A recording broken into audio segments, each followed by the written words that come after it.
भारत के यशस्वी प्रधानमंत्री आदरणीय नरेंद्र मोदी जी, गुजरात के आदरणीय राज्यपाल श्री देवव्रत जी आचार्य, माननीय मुख्यमंत्री श्री भूपेंद्र भाई पटेल, राज्य सरकार के सभी मंत्रीगण, chief of defence staff, chief of air staff, chief of naval staff, chief of army staff, defence secretary, chief secretary Gujarat, foreign countries से आए मिनिस्टर्स एवं delegates, academicians, industry partners, media के मित्रों, देवियों और सज्जनों, आज हमारे माननीय प्रधानमंत्री जी हमारे बीच मौजूद हैं। प्रधानमंत्री जी, હું આપનું હાર્દિક સ્વાગત કરું છું।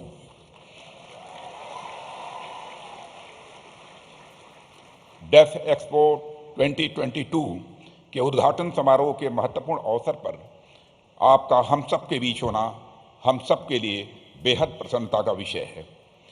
अपने व्यस्ततम कार्यक्रम में से समय निकालकर आपने यहाँ अपनी गरिमामयी उपस्थिति प्रदान की है। आपकी ही जन्मभूमि पर आपका स्वागत और अभिनंदन करते हुए मुझे विशेष खुशी हो रही है। इस आयोजन को इतने ग्रैंड स्केल पर आयोजित कराने में श्री भूपेंद्र पटेल, चीफ मिनिस्टर गुजरात का योगदान अत्यंत प्रशंसनीय है।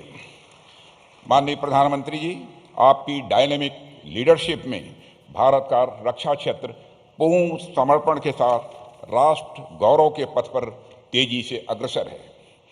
भारत को एक मजबूत और आत्मनिर्भर राष्ट्र बनाने के आपके विजन के अनुरूप इस एक्सपो की थीम पाथ टू प्राइड रखी गई है।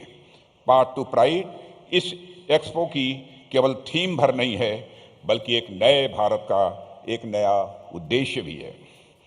अमृतकाल के प्रारंभ में इस डेफ एक्सपो का आयोजन अगले 25 वर्षों में राष्ट्र की सुरक्षा और दुनिया के लिए डिफेंस मैन्युफैक्चरिंग हब बनने के हमारे मजबूत संकल्प को भी यह दर्शाता है।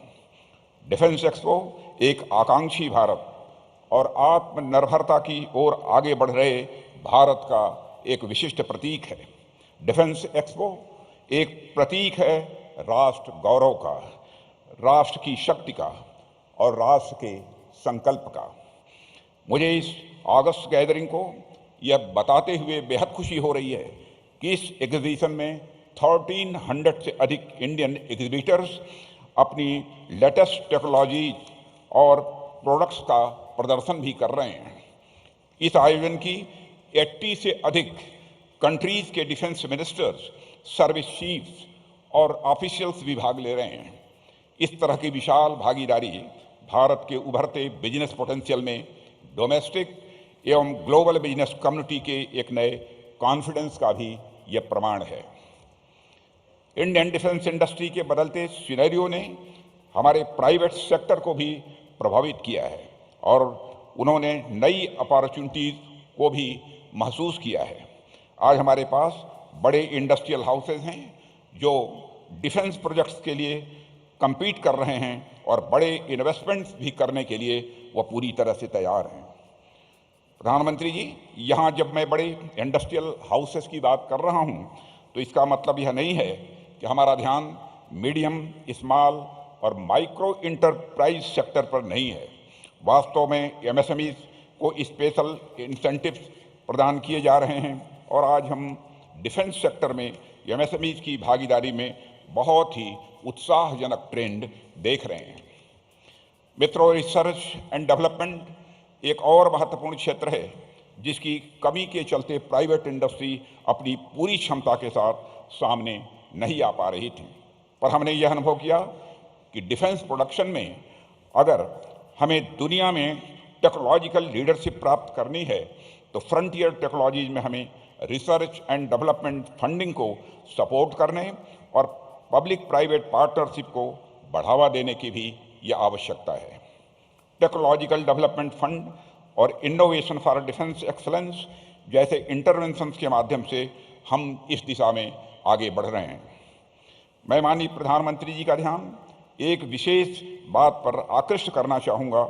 डेफ एक्सपो में पिछले 2 दिनों में 10 से अधिक कंट्रीज के डिफेंस मिनिस्टर्स के साथ बाईलेटरल डायलॉग्स भी मैं कर चुका हूँ।